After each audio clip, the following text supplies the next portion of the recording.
Ya, selamat sore Bapak Ibu, saudara-saudara yang dikasihi Tuhan. Bertemu kembali di channel Gereja Elios Malang khususnya untuk pembelajaran firman Tuhan.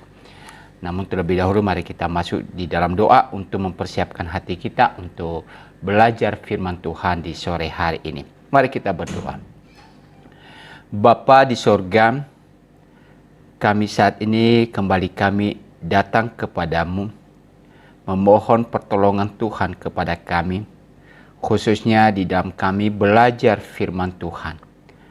Tuhan tolong kami untuk mengerti dan memahami apa yang hendak Tuhan nyatakan kepada kami lewat kebenaran firman-Mu di kesempatan sore hari ini.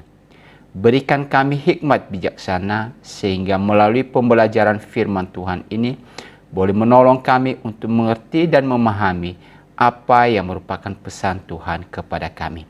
Terima kasih Bapa di surga, berkati untuk channel ini, berkati juga untuk media yang kami gunakan, biarlah semuanya boleh berjalan dengan baik. Demikian juga untuk seluruh sidang jemaat-Mu yang boleh mengikuti akan belajar firman Tuhan ini. Kiranya melalui ini Tuhan, kami juga boleh memahami hal-hal penting yang perlu kami terapkan di dalam kehidupan kami. Inilah waktu kami serahkan sepenuhnya di dalam tangan pimpinan-Mu. Di dalam nama Tuhan Yesus kami berdoa. Amin. Ya, kita akan meneruskan pelajari firman Tuhan di dalam khotbah di bukit. Dan hari ini kita akan melanjutkan di dalam merenungkan atau mempelajari apa yang tertulis di dalam Matius pasal 5 ayat 33 sampai dengan ayat yang ke-37. Ya, demikian firman Tuhan. Kamu telah mendengar pula yang difirmankan kepada nenek moyang kita. Jangan bersumpah palsu, melainkan peganglah sumpahmu di depan Tuhan. Tetapi aku berkata kepadamu, janganlah sekali-kali bersumpah, baik demi langit, karena langit adalah tahta Allah, maupun demi bumi, karena bumi adalah tumpuan kakinya, ataupun demi Yerusalem, karena Yerusalem adalah kota raja besar. Janganlah juga engkau bersumpah demi kepalamu, karena engkau tidak berkuasa memutihkan atau menghitamkan sehelai rambut pun. Jika ya, hendaklah kamu katakan ya. Jika tidak, hendaklah kamu katakan tidak. Apa yang lebih daripada itu berasal dari si jahat. Ya. Saya mengambil tema kepada kita dalam pembelajaran kita pada kesempatan sore hari ini, yaitu berkata yang benar. Ya, berkata yang benar. Ya, tentu ini sesuatu hal yang penting di dalam kehidupan kita, Bapak, Ibu, dan Saudara yang dikasihi oleh Tuhan. Karena di dalam komunitas atau relasi kita satu dengan yang lain, maka berkata yang benar itu adalah sangat-sangat berguna sekali. Karena ini menunjukkan sebuah identitas diri kita. Ketika kita salah berkata, maka tingkat kepercayaan orang kepada kita akan menjadi hilang. Dan sesuatu yang sudah lagi tidak akan bisa dipercaya, maka itu akan terus menggerus daripada integritas kehidupan kita. Ya, jadi kalau kita di dalam kehidupan kita sehari-hari, maka yang namanya kejujuran itu adalah sesuatu hal yang sangat-sangat dipentingkan sekali. Ya, berbagai peristiwa-peristiwa yang sedang terjadi saat ini, Bapak, Ibu, dan Saudara, maka dibutuhkan yang namanya kejujuran. Dibutuhkan yang namanya kata-kata yang benar. Tetapi ironinya, kita menemukan ada banyak hal yang tidak menyatakan kebenaran. Atau sering yang kita kenal sekarang ini adalah hoax. ya, menyampaikan informasi-informasi yang salah. Dan kita tahu ketika informasi yang salah itu kemudian dipercaya menjadi sebuah kebenaran, maka ini mengakibatkan banyak hal, ya. Bisa kericuhan, kekisruhan, dan segala hal boleh terjadi.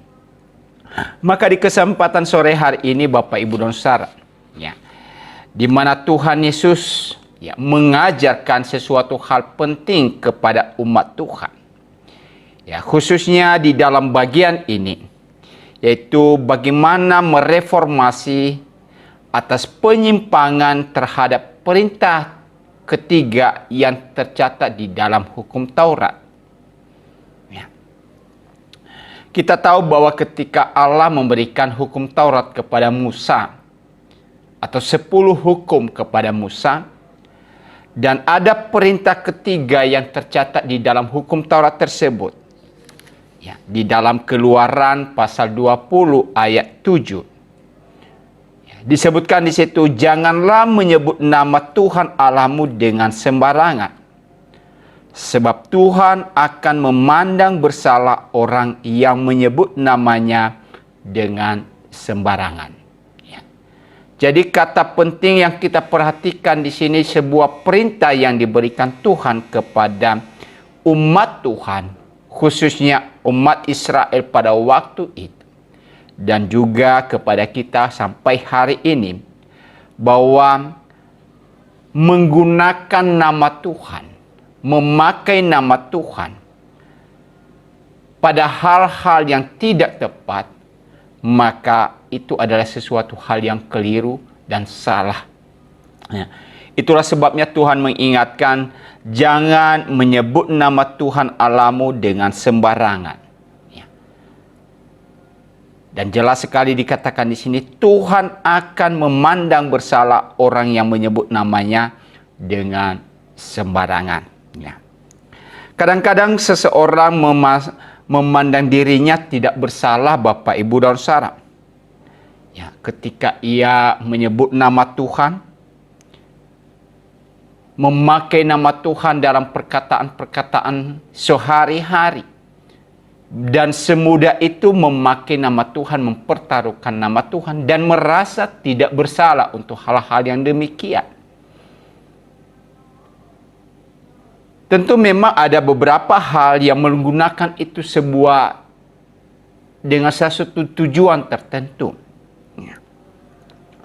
Tetapi ketika kita memperhatikan baik-baik apa yang disampaikan oleh firman Tuhan ini, maka ini sesuatu hal yang menjadi peringatan kepada kita, ya, bahwa memakai nama Tuhan, menggunakan nama Tuhan pada hal-hal yang tidak tepat,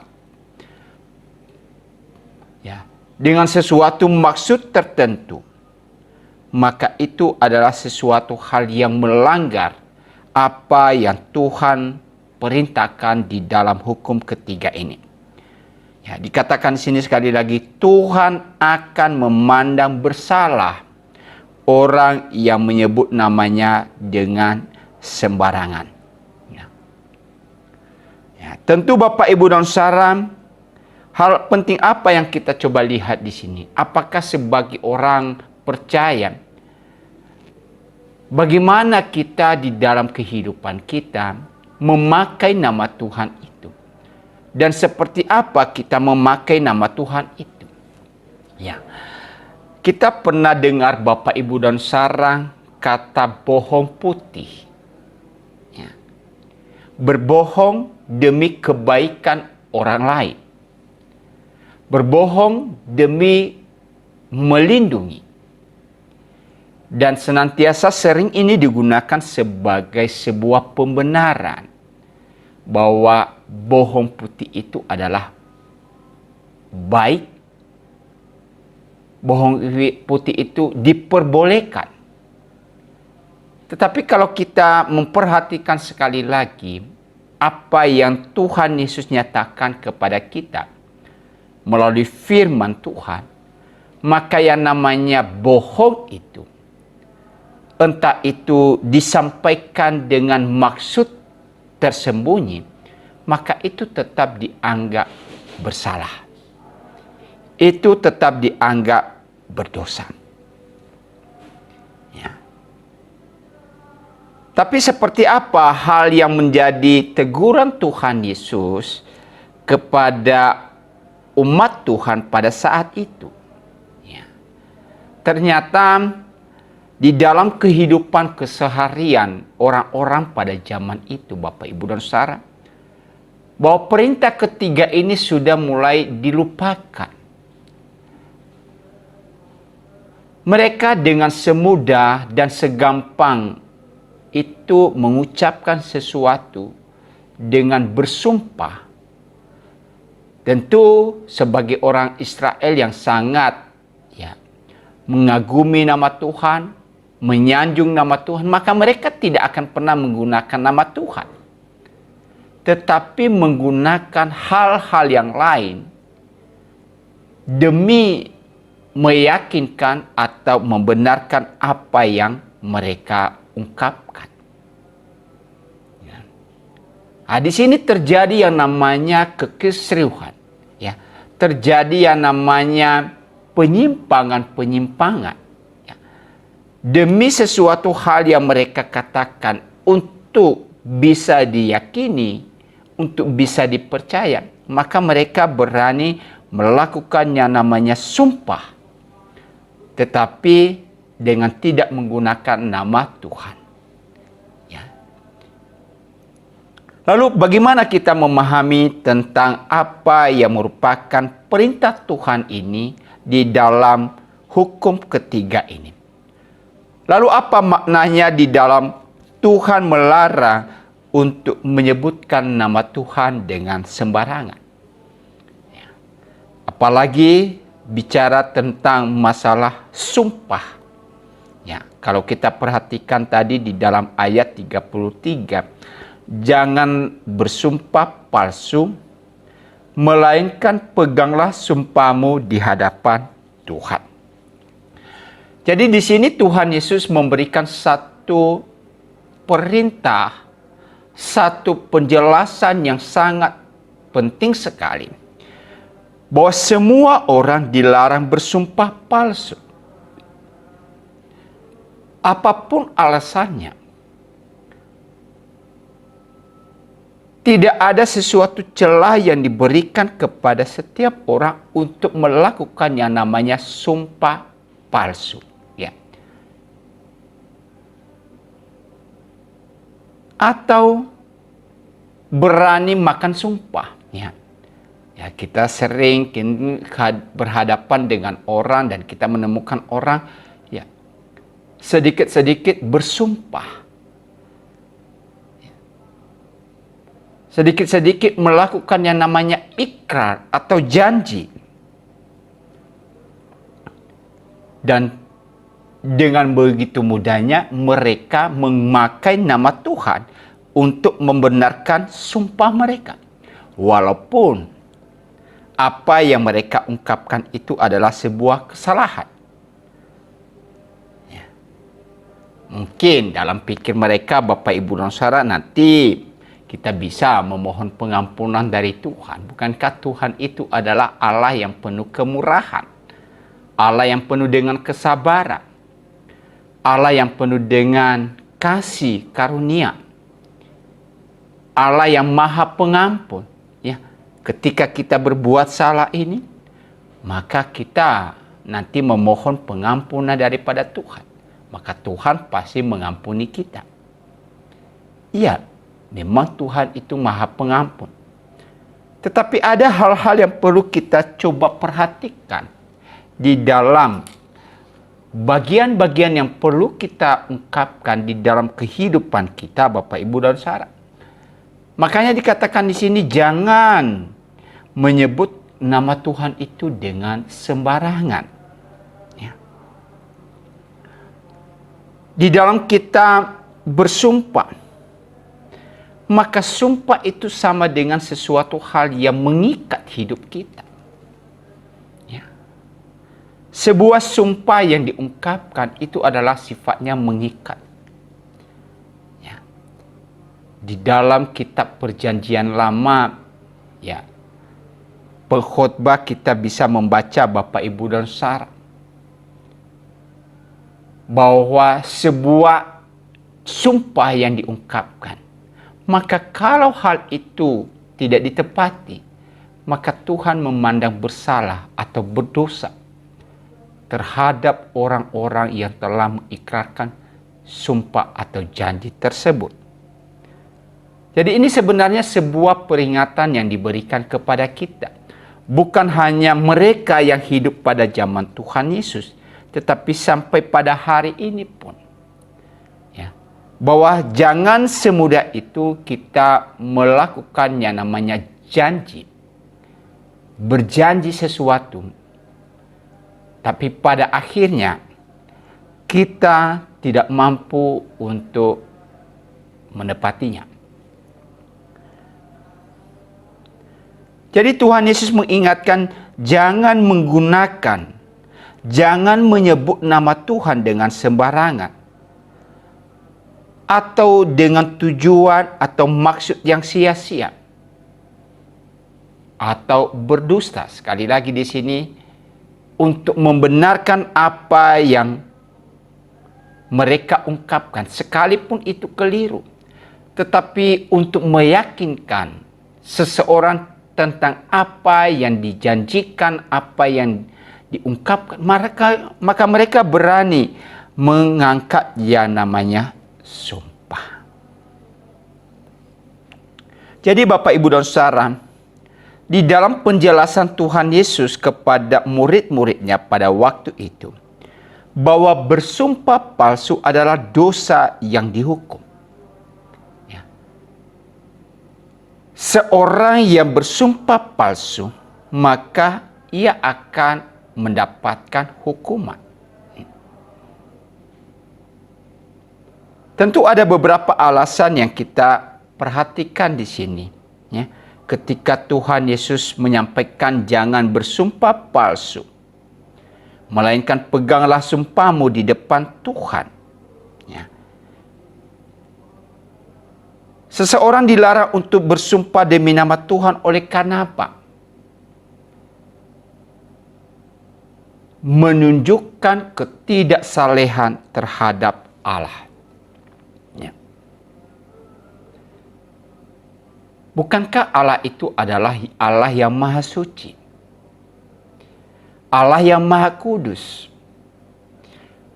Namanya begitu agung, begitu mulia.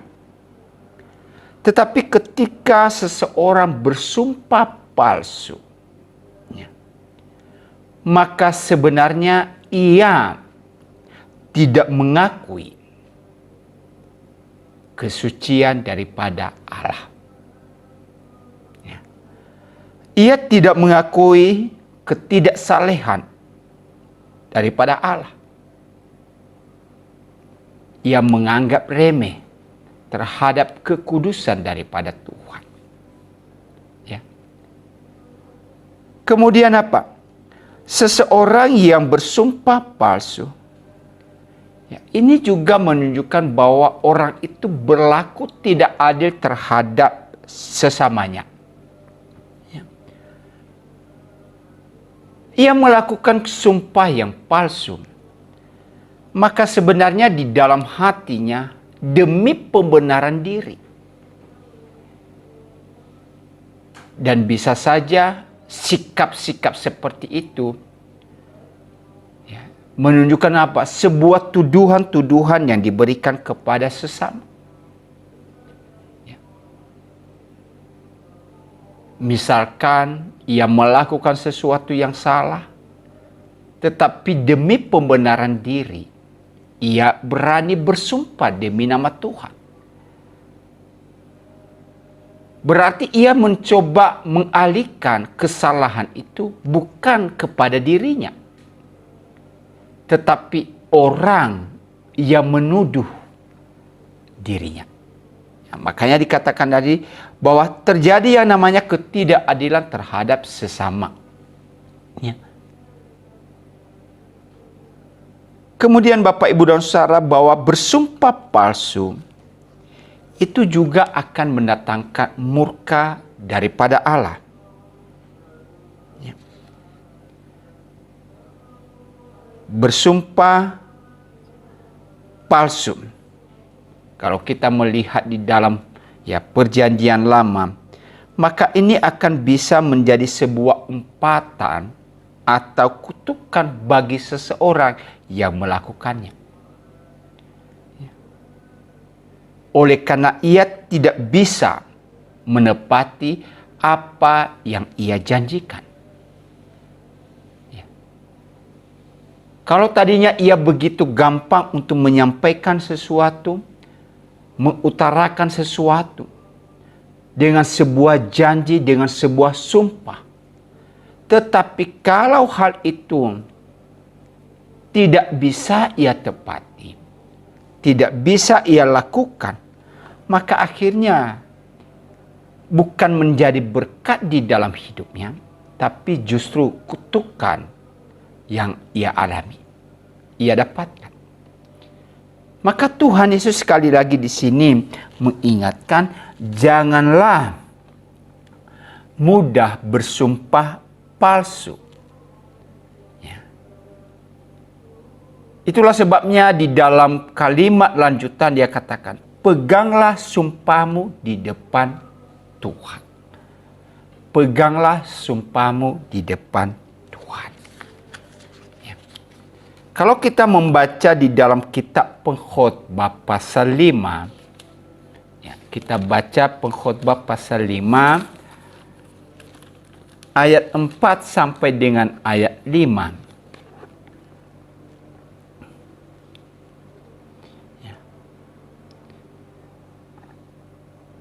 Saya baca mulai dari ayat 3 saja Bapak Ibu dan Saudara supaya ini lebih lengkap kita memahami ayat ini. Kalau engkau bernazar kepada Allah, janganlah menunda-nunda menepatinya. Karena ia tidak senang kepada orang-orang bodoh. Tetapi tepatilah nazarmu. Ya, di dalam ayat ini, ayat firman Tuhan ini mengibaratkan orang yang bernazar atau berjanji, tapi orang itu tidak menepati apa yang ia janjikan, maka sama artinya orang ini disebut dengan orang bodoh. Ya. Orang yang tidak tahu apa-apa. Kemudian ayat 4. Lebih baik engkau tidak bernazar daripada bernazar tetapi tidak menepatinya. Ya. Satu nasihat, jangan mudah untuk bernazar atau berjanji, apalagi berjanji di hadapan Tuhan. Ayat 5, janganlah mulutmu membawa engkau ke dalam dosa, dan janganlah berkata di hadapan utusan Allah bahwa engkau khilaf.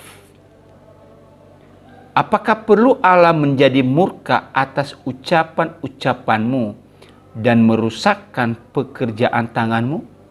Ya. Jadi Bapak Ibu dan Saudara, ya di sini sangat ditekankan sekali kepada kita bahwa seseorang yang berjanji atau bersumpah di mana di dalam sumpahnya itu ia melibatkan Allah, ya, atau ditujukan kepada Allah, maka apa yang ia janjikan itu harus ditepati. Nah, ini satu hal peringatan kepada kita Bapak Ibu dan Saudara di dalam segala aspek yang kita lakukan. Ya, di dalam kehidupan pribadi kita, dalam perubahan-perubahan sikap kita, ya, dalam komitmen-komitmen kita, dalam janji-janji kita. Maka Tuhan berkata, kalau kita melakukan janji tetapi kita tidak menepatinya, maka kita dianggap bersalah. Ya. Ada orang berjanji misalkan, oh, aku mau berubah. Ya. Aku mau melakukan ini, aku mau menyerahkan hidupku kepada Tuhan. Tapi waktu demi waktu dilewati, apa yang dijanjikan, apa yang diikrarkan, kemudian tidak ditepati dengan berbagai macam alasan-alasan yang kita temukan. Maka sekali lagi ini adalah sesuatu hal yang Tuhan pandang bersalah. Ya. Itulah sebabnya diingatkan sekali lagi bahwa janganlah kita mudah untuk mengungkapkan sesuatu atau berjanji di hadapan Tuhan kalau hal itu kita tidak mampu untuk menepatinya. Ya. Dengan demikian Bapak Ibu dan Saudara, ya, sangat diingatkan kepada kita untuk selalu berhati-hati di dalam berkata-kata. Berhati-hati di dalam berjanji. Ya. Jangan karena faktor emosional, faktor dorongan dari berbagai pihak, lalu kita mudah terpancing untuk melakukan yang namanya janji. Tetapi kita mengabaikan, ya, kita lupa tentang ketidakmampuan kita demi untuk menyenangkan orang lain, demi untuk menyenangkan sesama, demi menyenangkan pimpinan kita. Maka kita mudah untuk mengatakan sebuah janji. Lalu kita mengikat janji itu dan membawa nama Tuhan di dalamnya. Tetapi pada akhirnya kita tidak mampu untuk menepatinya. Sekali lagi di dalam firman Tuhan yang kita baca ini, maka Tuhan memandang bersalah orang-orang yang melakukan hal itu. Makanya di dalam kitab pengkhotbah tadi diingatkan, lebih baik engkau tidak bernazar daripada bernazar tetapi tidak menepatinya. Ya. Jadi mari kita berpikir lebih dahulu Bapak Ibu dan Saudara. Ya. Baru kita bertindak. Ya. Memikirkan sesuatu hal apakah kita mampu atau tidak. Sehingga ketika kita berpikir dengan baik dan benar, maka barulah kita bisa memutuskan sesuatu. Ya. Jadi sekali lagi di dalam bagian ini diingatkan kepada kita, janganlah mudah kita terbawa oleh suasana, terbawa arus, atau terpancing secara emosional untuk bisa melakukan yang namanya janji-janji tetapi janji palsu. Ya. Bahwa janji yang dibuat kepada sesama dengan Allah sebagai saksi, ya, bertujuan menyatakan kesungguhan dengan janji. Ya. Dengan demikian Bapak Ibu dan Saudara, ketika kita mengesahkan janji kita terhadap sesama dengan membawa nama Tuhan, maka itu diibaratkan kita sedang berutang. Dan ingat di dalam firman Tuhan dan di dalam segala hal, utang itu harus dibayar. Ya. Jadi seorang yang melakukan yang namanya janji atau berjanji, maka itu diumpamakan sebagai atau seseorang yang telah berhutang. Dan karena ia telah berhutang, maka wajib hukumnya ia harus melunasi yang namanya hutangnya itu. Nah, janji di sini adalah ibarat hutang yang harus kita tepati. Oleh karena itu Bapak Ibu dan Saudara, perlu kita tahu mengapa sih orang sering sekali melakukan yang namanya sumpah. Dan kenapa Tuhan Yesus mengingatkan, janganlah bersumpah palsu. Ya. Tentu ini bicara tentang keberadaan manusia. Bahwa ketika manusia sudah jatuh di dalam dosa, maka sifat manusia itu senantiasa berpusat kepada dirinya. Dan ia tidak akan mau dipersalahkan di dalam segala hal.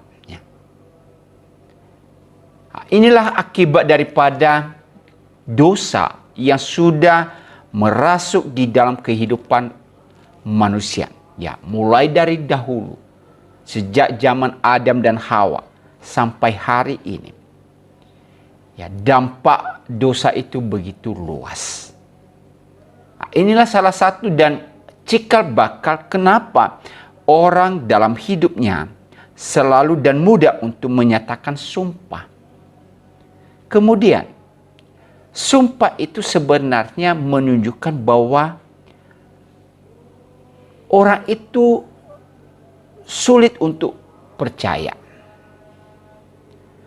Adanya sikap saling tidak percaya. Ya. Kita berjanji kepada Tuhan, bersumpah di hadapan Tuhan. Supaya apa? Supaya Tuhan percaya kepada diri kita. Bahwa kita bisa. Padahal Tuhan tahu hidup kita, Bapak, Ibu, dan Saudara. Tuhan tahu siapakah kita. Kelemahan-kelemahan kita Tuhan begitu tahu. Tetapi kita mencoba meyakinkan Tuhan. Ya, bahwa kita mampu, kita bisa. Sehingga kita berani mengangkat yang namanya sumpah itu. Demikian juga di dalam relasi kita terhadap sesama. Ya. Bahwa sejak manusia jatuh dalam dosa, maka sulit bagi kita untuk bisa mempercayai satu dengan yang lain. Ya. Dan untuk membangun tingkat kepercayaan itu, maka seseorang berani mengangkat sumpah. Ya. Jadi timbulnya sumpah itu oleh karena apa? Ada sifat saling tidak percaya satu dengan yang lain. Jadi ini hati-hati bagi kita, Bapak, Ibu, dan Saudara, di dalam kehidupan ya keluarga misalkan ya. Jangan sampai ya hubungan suami istri itu tidak saling percaya satu dengan yang lain. Dan kemudian menuntut pasangannya untuk apa? Menyatakan sumpah. Ya, itu sesuatu hal yang tidak benar. Ya.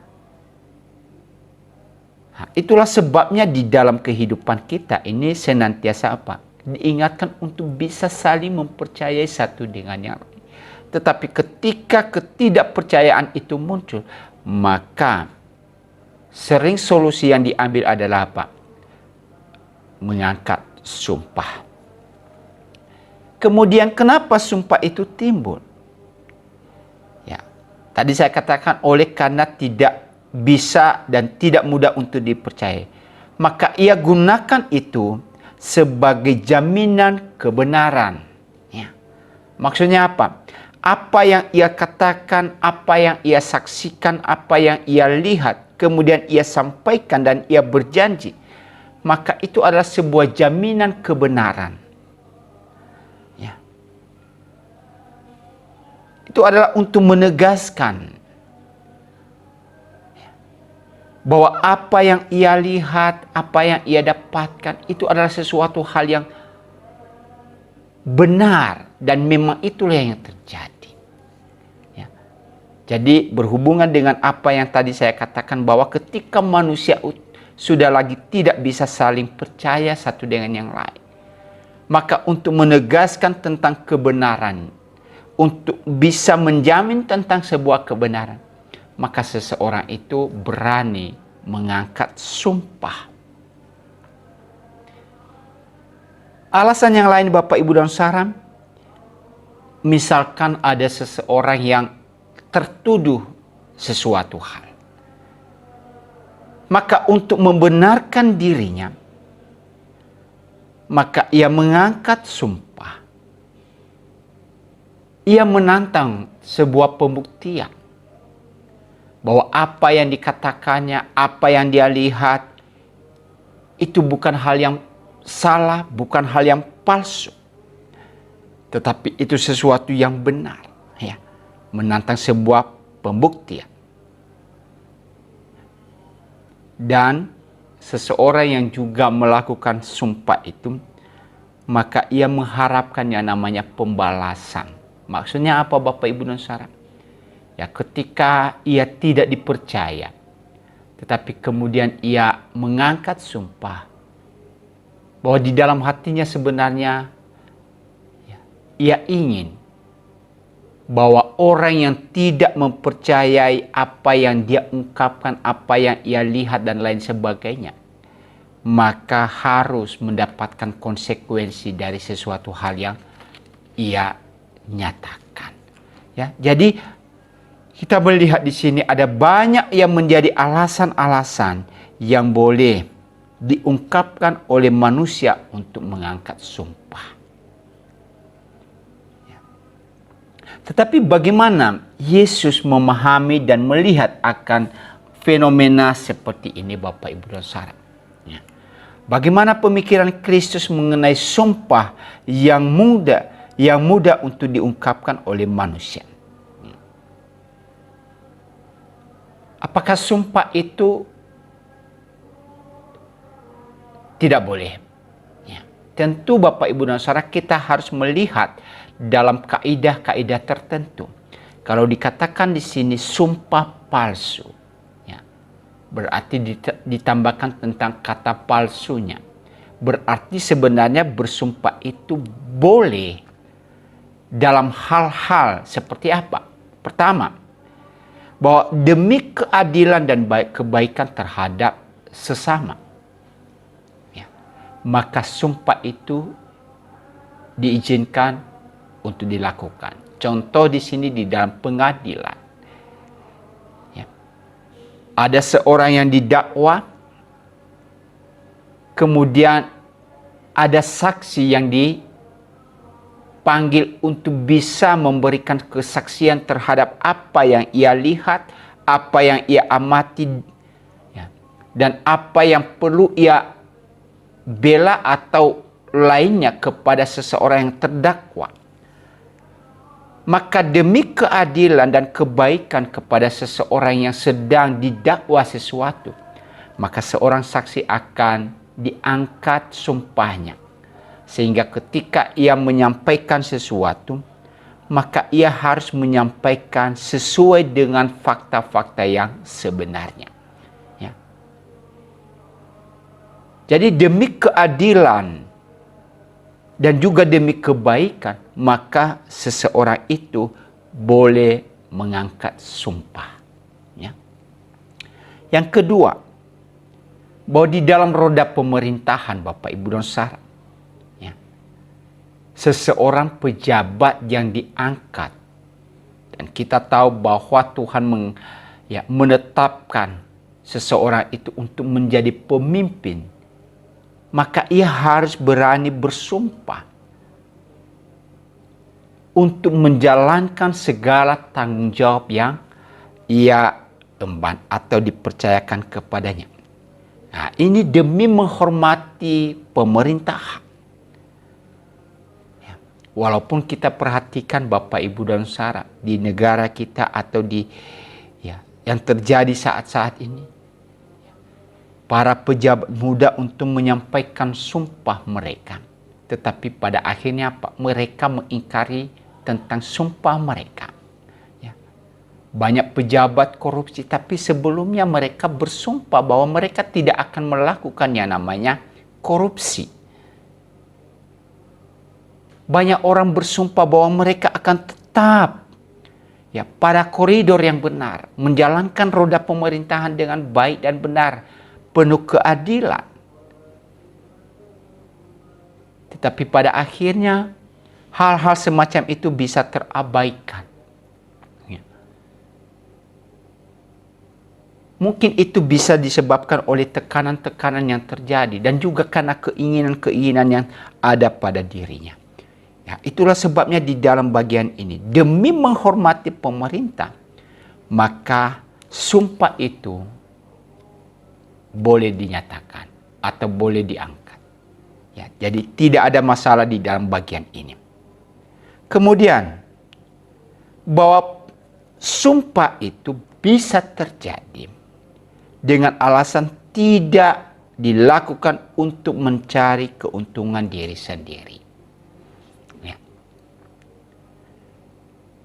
Tadi saya katakan bahwa demi keadilan, demi kebaikan terhadap sesama, maka seseorang itu berani dan bisa melakukan yang namanya sumpah. Ya. Tapi bukan untuk menguntungkan dirinya sendiri. Ya. Bukan untuk membenarkan dirinya. Nah, itulah sebabnya di dalam bagian ini Tuhan Yesus mengingatkan, janganlah bersumpah palsu, ya. Jadi tidak boleh bersumpah dengan semaunya sendiri. Ya. Dikit-dikit bersumpah. Apa yang diungkapkan bersumpah. Ya. Dan itu menunjukkan bahwa orang ini tidak bisa dipercaya sebenarnya. Ya. Karena ingat Bapak Ibu dan Saudara, bahwa sumpah atau janji yang diungkapkan di hadapan Tuhan, maka sifatnya mengikat. Dan sampai kapan itu terjadi? Sampai apa yang diungkapkan itu, apa yang dijanjikan itu dilaksanakan atau terwujud di dalam kehidupan. Ini berarti mengikat. Sepanjang itu tidak terjadi atau masih belum terwujud, maka apa yang dijanjikan itu tetap mengikat dirinya. Contoh simpelnya Bapak Ibu dan Saudara, misalkan di dalam kita beribadah di rumah Tuhan. Lalu kita berjanji, Tuhan, Engkau berkata hidupku, maka aku akan memberikan persembahan syukurku kepada Tuhan.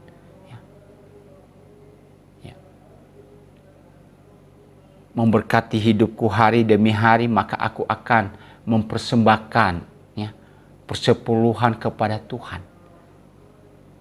Sepanjang kita bekerja, kita menyampaikan itu. Dan itu akan terus mengikat kita Bapak Ibu dan Saudara. Sampai kapan? Ya, sepanjang kita bekerja mendapatkan sesuatu dari Tuhan. Maka apa yang kita janjikan itu adalah mengikat. Ya, kita berjanji di hadapan Tuhan, Tuhan, aku mau melayani Engkau seumur hidupku. Maka sepanjang kita bernafas, masih ada nafas dalam kehidupan kita, maka janji itu mengikat. Jadi sepanjang kita masih hidup, lalu apa yang kita janjikan itu dituntut kepada kita untuk menepati setiap apa yang telah kita ikrarkan di hadapan Tuhan. Itulah sebabnya, karena Tuhan tahu keterbatasan daripada manusia, Yesus mengerti bahwa manusia itu sebenarnya tidak mudah untuk bisa melakukan apa yang ia janjikan. Maka dia mengingatkan kepada mereka di ayat 34.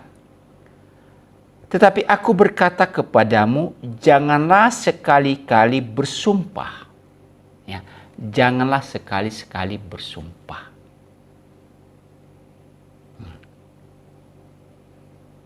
Baik demi langit, karena langit adalah tahta Allah. Maupun demi bumi, karena bumi adalah tumpuan kakinya. Atau demi Yerusalem, karena Yerusalem adalah kota raja besar. Ya. Maka kita bisa melihat di sini bahwa larangan dalam sumpah yang Tuhan berikan itu apa? Bersumpah demi langit. Ya. Jadi jangan hanya kita membayangkan Bapak Ibu dan Saudara langit di atas. Ya. Sebenarnya ini maksudnya apa? Segala sesuatu yang ada di dalam dunia ini. Ya. Karena pada konsep zaman dahulu langit itu adalah ibu dari segala sesuatu. Ya. Dalam konteks orang Yunani, Bapak Ibu dan Saudara, atau konteks orang Ibrani, bahwa langit itu adalah ibu dari segala sesuatu yang ada di dalam dunia ini. Maka di sini Tuhan Yesus berkata, jangan sekali-kali kamu bersumpah demi langit itu. Kenapa? Karena langit itu adalah tahta Allah. Ya, langit itu tempat Allah tinggal. Langit menyatakan kemuliaan Allah. Berarti kalau seseorang bersumpah demi langit, itu artinya ia juga bersumpah demi Allah sendiri. Ya. Jadi manusia tidak benar terlepas daripada apa yang telah Tuhan ciptakan. Bahwa langit itu adalah tahta Allah di dalam kitab Mazmur. Langit itu adalah tempat tinggal daripada Allah. Menunjukkan kemuliaan Allah. Maka oleh karena itu Yesus mengingatkan, jangan sekali-sekali bersumpah demi langit. Ya. Tadi saya katakan bahwa saudara, bahwa bangsa Israel, mereka begitu mengagungkan nama Tuhan dan tidak mau menyebut nama Tuhan dengan sembarangan. Sehingga ketika mereka bersumpah, maka mereka menggunakan kata-kata yang lain untuk mengikat janji mereka itu. Dan kalau itu tidak ditepati, maka mereka merasa bahwa itu tidak salah. Tapi Tuhan Yesus menegur mereka di dalam sikap seperti ini. Bahwa ketika mereka bersumpah demi langit, itu artinya apa? Mereka tetap bersumpah demi nama Tuhan sendiri. Ya. Langit adalah simbol di mana Allah bertahta, dan langit itu menandakan kemuliaan daripada Allah. Kemudian Yesus juga berkata, jangan juga bersumpah demi bumi. Ya. Karena bumi ini adalah tumpuan kakinya. Bumi ini adalah di dalam pemerintahan Allah sendiri. Bumi juga tetap berada di bawah perhatian dan pemeliharaan Allah. Bahkan kalau kita membaca di dalam Mazmur 24 ayat 1 dikatakan bahwa bumi ini adalah kepunyaan daripada Allah, milik Allah. Berarti ketika seseorang bersumpah demi bumi, berarti ia juga bersumpah demi pemiliknya. Lalu siapa pemiliknya? Ya, Allah sendiri. Ya. Jadi Tuhan Yesus mengingatkan mereka agar tidak gampangnya mengalihkan perkataan-perkataan demi mengikat janji mereka, tetapi tidak memakai nama Tuhan, tapi menggunakan nama yang lain. Ya. Di sini Tuhan Yesus berkata, bukan masalah apakah engkau menggantikan dengan nama yang lain di situ, tetapi sumpah itu adalah sesuatu hal yang mengikat. Bahwa kalau engkau pun menggunakan nama-nama yang lain yang ada di atas muka bumi ini, itu sama artinya engkau bersumpah atas nama Tuhan. Karena segala sesuatu yang ada di dalam dunia ini adalah milik Allah. Kepunyaan Allah. Di dalam pemeliharaan Allah. Kemudian Tuhan Yesus ingatkan lagi. Jangan bersumpah demi Yerusalem. Yerusalem adalah kota yang sangat penting bagi orang Yahudi, ya, di mana di situ bait Allah boleh berdiri. Ya. Yerusalem adalah kota raja besar atau disebut sebagai kota Allah. Ya. Jadi Tuhan juga mengingatkan mereka di situ. Bahkan juga diingatkan, janganlah bersumpah demi kepalamu. Ya. Karena kepala atau rambut yang ada di kepala kita, maka itu semua adalah milik Allah. Ya. Manusia tidak memiliki kemampuan untuk mengubah sesuatu, termasuk yang ada di kepalanya, yaitu rambutnya. Ya.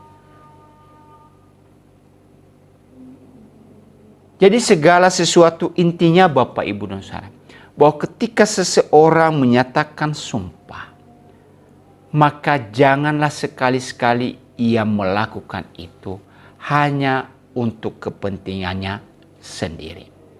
Tetapi tadi saya katakan bahwa kalau sumpah itu dilakukan di dalam hal-hal yang benar, ya, dalam kaidah-kaidah yang benar, maka itu sesuatu hal yang dibenarkan. Ya. Jadi jangan kita berkata bahwa sumpah itu sama sekali tidak boleh. Nah, tidak demikian. Ya. Karena kalau di dalam pemerintahan misalkan sering sekali para pejabat diangkat sumpahnya, maka itu dibenarkan. Kalau seseorang itu melakukan sesuatu demi keadilan dan kebaikan bagi orang lain di dalam pengadilan, maka sumpah itu diperbolehkan. Makanya tadi saya katakan bahwa ada yang diperkenankan untuk kita melakukan yang namanya sumpah. Tetapi di luar daripada apa yang telah ditetapkan itu, maka Tuhan melarang seseorang untuk menyatakan sumpah. Maka sebagai gantinya apa Bapak Ibu dan Saudara? Di dalam ayat 37 dikatakan, jika ya, hendaklah kamu katakan ya. Jika tidak, hendaklah kamu katakan tidak. Apa yang lebih daripada itu berasal dari si jahat. Ya, jadi di dalam hal ini Tuhan Yesus, ya, mengingatkan bahwa di dalam percakapan-percakapan kita, maka kita cukup berkata iya, cukup berkata tidak, berkata iya terhadap sesuatu hal yang benar, berkata tidak terhadap sesuatu yang memang kita lihat dan itu tidak benar. Ya. Jadi hanya dua pernyataan yang kita berkata iya atau tidak sama sekali. Tetapi untuk lebih meyakinkan Bapak Ibu dan Saudara, kadang-kadang walaupun kita sudah berkata iya, tapi mungkin bagi orang lain bahwa pernyataan itu adalah sesuatu yang masih belum meyakinkan, maka Tuhan Yesus juga sering menggunakan sesungguhnya. Ya. Itu bukan sumpah, tetapi untuk menegaskan bahwa apa yang diungkapkan, apa yang dikatakan itu adalah sesuatu yang benar. Ya. Artinya apa? Untuk membuktikan keyakinan kita terhadap sesuatu, kita cukup berkata, ya, benar, sungguh demikian, dan lain sebagainya. Tanpa kita harus mengangkat sumpah. Ya. Dengan demikian Bapak, Ibu, dan Saudara, bahwa di dalam perikop ini sebenarnya, ya, bahwa Yesus memerintahkan umatnya apa? Mari, di dalam segala sesuatu, kita harus menjawab dengan jelas dan jujur. Apapun itu dalam kehidupan kita. Ya, kita berkata yang benar, kita berkata yang jujur dalam hidup ini. Di dalam Yakobus pasal 5 ayat yang ke-12 Ya, kita baca Yakobus pasal 5 ayat yang ke-12. Dikatakan di dalam ayat ini, tetapi yang terutama, saudara-saudara, janganlah kamu bersumpah demi surga maupun demi bumi atau demi sesuatu yang lain. Jika ya, hendaklah kamu katakan ya. Jika tidak, hendaklah kamu katakan tidak, supaya kamu jangan kena hukuman. Ya. Jadi di dalam bagian-bagian ini, baik pernyataan Tuhan Yesus maupun yang dikatakan oleh Yakobus di sini, maka yang ditekankan kepada kita Bapak Ibu dan Saudara, mari kita bisa menjawab sesuatu itu dengan jelas, dengan benar, dan juga dengan penuh kejujuran. Ya, walaupun itu sesuatu hal yang menyakitkan misalkan bagi seseorang, maka marilah kita mengatakan itu dengan jelas dan jujur. Ya, tentu dengan sesuatu bahasa yang menolong orang lain ya, untuk memperbaiki dirinya. Kemudian di dalam kita berkata-kata, maka kita harus menunjukkan sebuah integritas yang baik dan benar. Ya, antara perkataan dan tindakan kita harus menjadi sesuatu hal yang bersama, beriringan bersama. Ya. Jangan perkataan begini, tapi tindakan tidak seperti itu.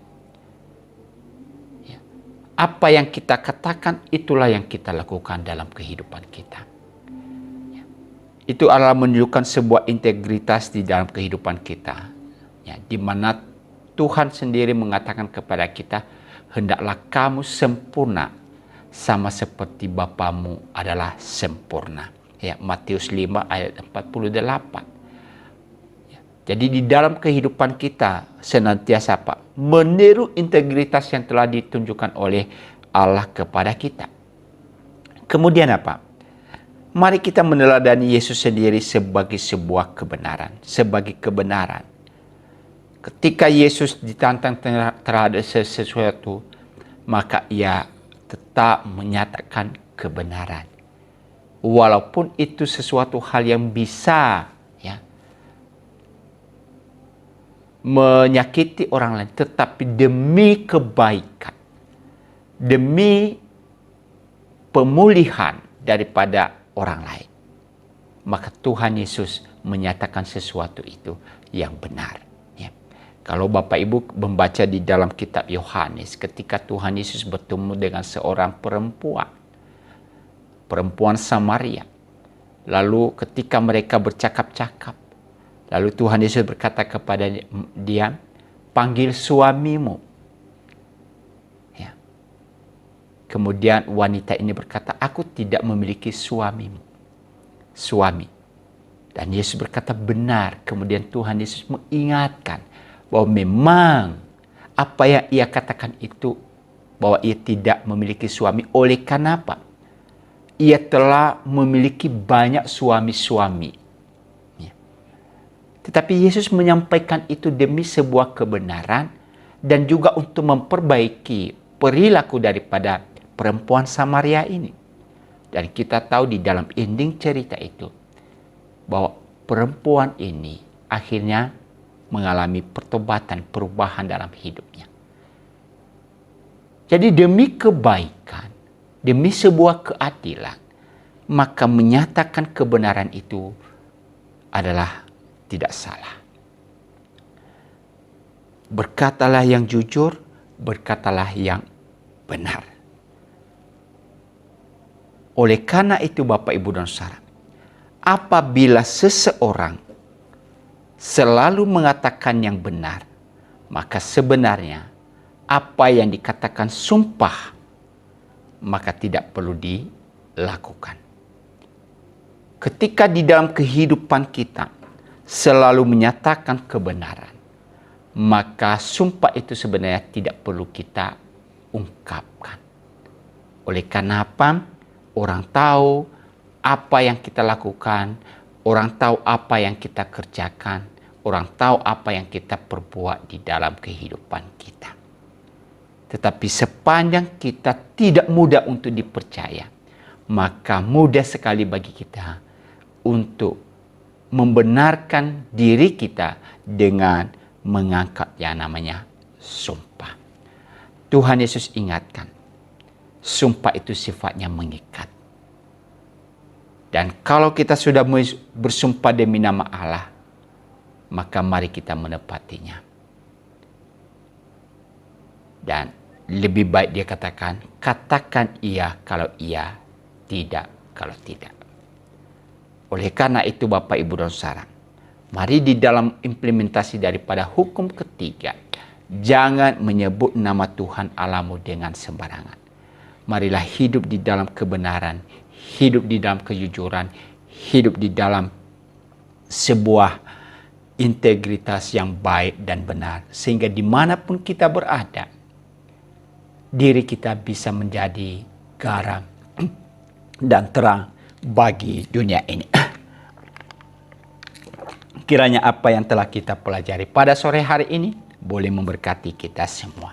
Mari kita berdoa. Terima kasih ya Tuhan, kami boleh bersyukur kepadamu. Kami boleh belajar firman-Mu pada sore hari ini. Engkau mengingatkan kami untuk selalu berkata yang baik dan benar dalam hidup ini.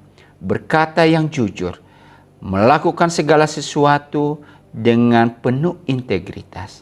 Oleh karena itu Tuhan, mampukan kami ketika kami menjanjikan sesuatu di hadapan Tuhan, biarlah itu kami boleh menepatinya itu di dalam kehidupan kami. Terima kasih Bapa di surga, berkati seluruh umat-Mu yang telah mendengarkan akan uraian daripada firman-Mu ini. Dimanapun mereka berada, Tuhan berkati mereka. Terpujilah Engkau ya Tuhan, di dalam Kristus Yesus Allah kami yang hidup, kami berdoa. Amin. Terima kasih Bapak, Ibu, dan Saudara. Sampai bertemu di kesempatan yang lain. Tuhan memberkati kita semua.